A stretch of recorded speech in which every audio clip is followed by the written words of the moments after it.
دايما شايله هم الفاكهه اللي هتبوظ عندكم. ايه رايكم في الجمال ده؟ تعالوا اقول لكم على حاجه حلوه سريعه جدا وسهله وبسيطه ومكونات بسيطه جدا جدا، ان شاء الله تعجبكم ونتيجتها حلوه. وهنستخدم فيها الموز اللي محدش عايز ياكله جوه في المطبخ، وريحتها حلوه وما بتاخدش وقت مننا خالص. يلا نبدا ونقول بسم الله.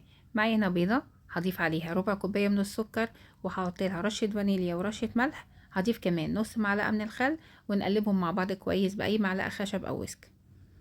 بعد ما يختلطوا ويمتزجوا مع بعض كويس هضيف عليهم ربع كوبايه من الزيت ونص كوبايه من الحليب، وهقلبهم مع بعض كويس. بعد كده هضيف عليهم كوبايه من الدقيق عليها معلقه كيك شيف.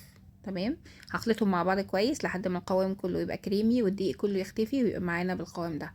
معايا هنا 3 موزات قشرتهم طبعا قبل ما يبوظوا، وفتحتهم من النص بالشكل ده. وحضرت عندي في طاسه على النار 3 معالق من السكر، سيبتهم لحد ما اتكرملوا وضفت عليهم معلقه من السمنه و3 معالق من اللبن، وبكده الكراميل عندي جاهز. وفي اصغر قالب عندي هدهنه بطبقه من السمنه وهضيف عليه الكراميل واوزع الكراميل على القالب كله.